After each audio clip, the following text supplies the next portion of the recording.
All right. Per Ms. Allen's request, I'm going to try to show you something that's been working for me.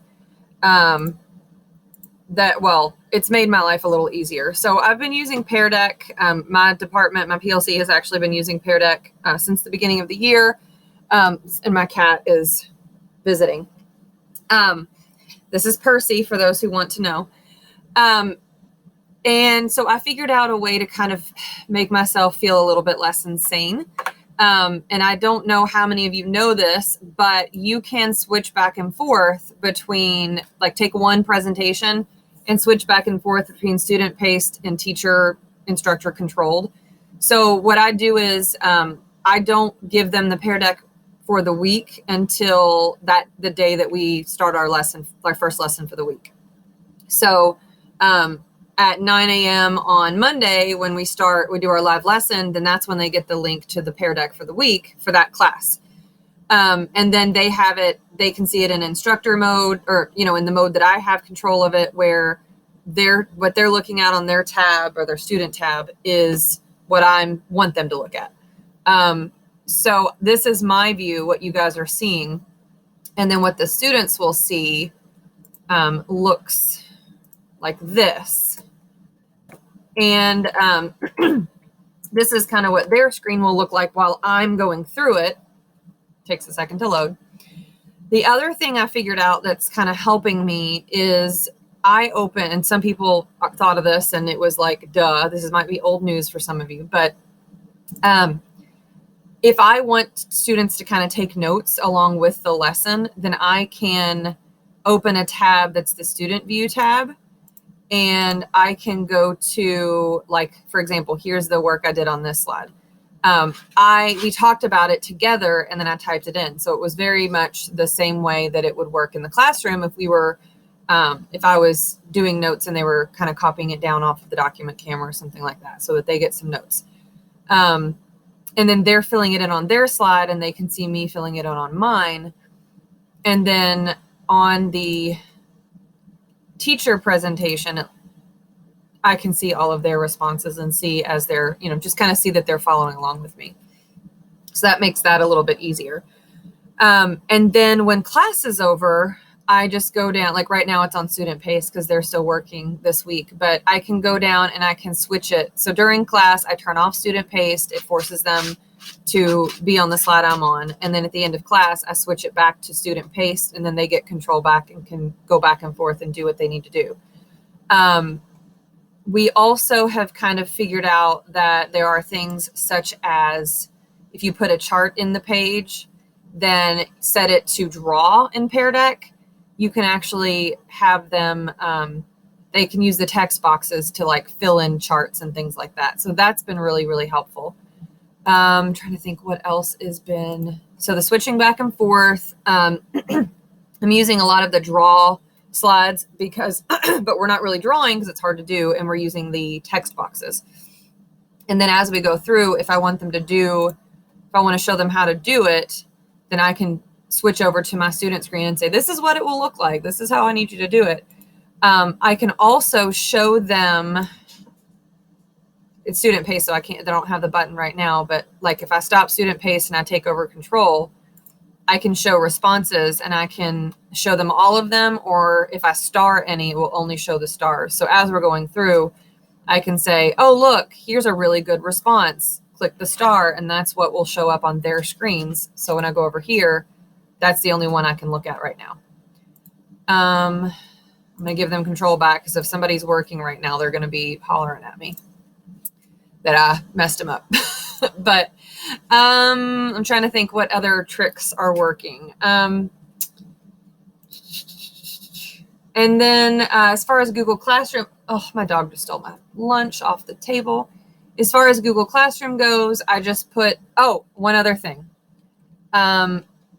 So then Monday's lesson, they get like lesson 1, and here's what you need to do before we meet again on Wednesday. And then I give them a draw anywhere on the to-do list, and they can go through and cross out. As you can see, they can cross out once they've done it. So that way it gives them a to-do list of, okay, class is over, now go do this. I can't say it 100% helps everybody because they have to use it. but I'm trying to figure out ways to sort of organize their time and things like that for them. So yeah, I think those are some of the things that I have figured out. Oh, one other thing, we have them doing warm-ups in like a digital notebook, which is really like a Google Slides presentation. And I came to realize it's really hard to go through and look for a particular page. So I figured out that I can have them, let me show you this one. Oops, wrong button. I can have them, you can't really see it very well, but it's a text answer. I can have them drop their link to the slide that they were on when they did their warm-up. And it's very easy for me to just open it right up and go straight to their warm-up and be able to see it and give feedback. And I can go through and click and open all of these windows up. And then I can go through and give feedback or just drop a Bitmoji sticker or whatever. And it's a lot faster to be able to give that feedback on that. But yeah, that's all I can think of for now. So hopefully maybe there's something in there. There might be things you already knew, but hopefully there's something in there that will, I don't know, be useful to you or, be a reminder or something. So have a good weekend, guys. Hello, I am Miss Newton. I am a seventh grade science teacher at Olmsted South. And I just wanted to share a couple little things with you all that I was doing for my kids for one, to try to get them a little more engaged in class. And also, the second thing is just to try to get them talking to each other. That is my hardest part right now, is getting them to communicate and not just have a screen with their letters on it and, no video, no microphone going. So one thing I did was I started decorating my room, as you would say. If we were in school, I would decorate my classroom. So I'm trying to decorate for my students. I make sure that their Google Classroom has some kind of, like right now it's Halloween, so I've got some kind of trick or treat thing on there. Um, I have a virtual classroom that I set up for my students, and I'll show you my virtual classroom. This is what we use for again, if we were in school in the building, this would be happening, this would be our classroom. Obviously, I wouldn't be a zombie in it, but I wanted to show you this. My standards are up, my driving question, my I can statement. Also, all of my dogs, which they normally wouldn't see at school, but they like to know about what's going on in my house. So I always have pictures of my dogs on there. And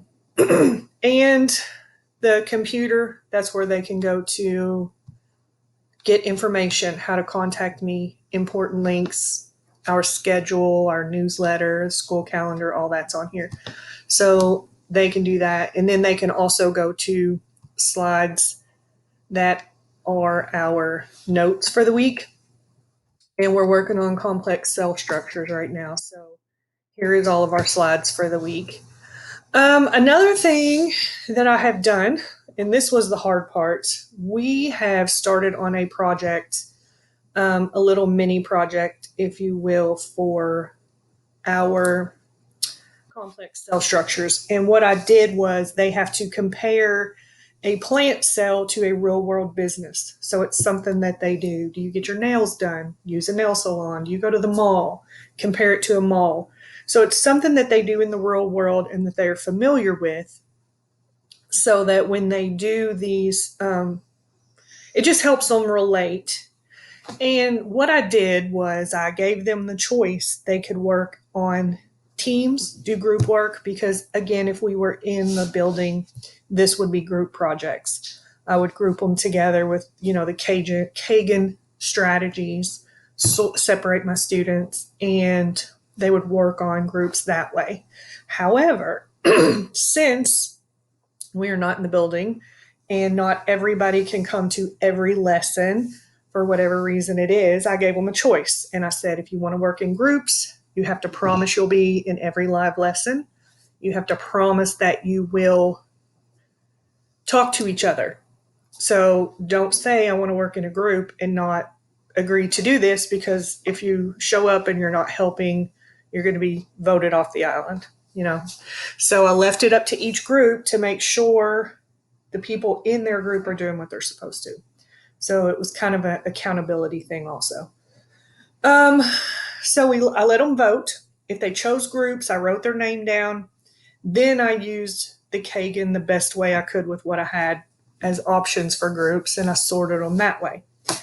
We went into breakout rooms for our, in our Google Meets, we went into breakout rooms, and I put each group of students that chose to be on a team in a breakout room, and the rest of them just stayed out in the open, and I hopped from room to room.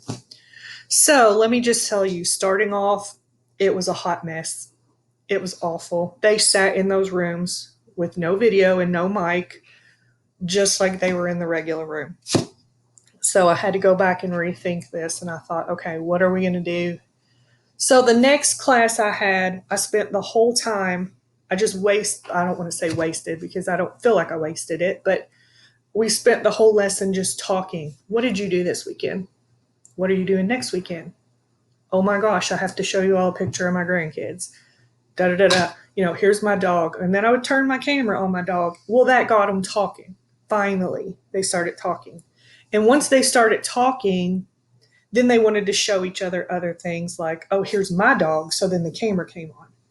Or they would, even if they didn't turn their cameras on, they were chatting about, oh, I have a dog. Oh, I have a cat.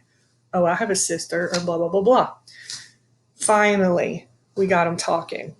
So even though that day we didn't do anything content related, I started pulling them out of their shell, I guess you could say. So now they're communicating. Less than half chose to do the group projects, to be honest. Definitely less than half. And then once we started on the group projects and they were actually talking and doing the work, even then some of them stopped going into the groups, or once I put them in there, they would leave. So it's not always going to be a perfect thing. But I did have, and I am happy about this because this is all new to me, I did have 6 groups that actually, and that's not much out of a lot of students, but I'm happy with it. I had 6 groups that actually worked together. And it would get to the point where the class would be over, but I would have to leave my Google Meets open so that they could continue working because they were working.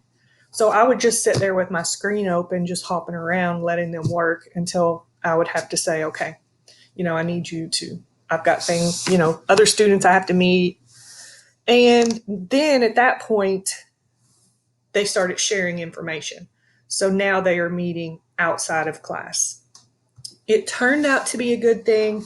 It started off not being such a good thing, but it definitely turned out being a good thing. So I was happy with the end product, considering when I first started, nobody would turn their cameras on or talk to me or each other. So again, it's not everybody, and it's not even half, but I'm getting there. So I feel better about it.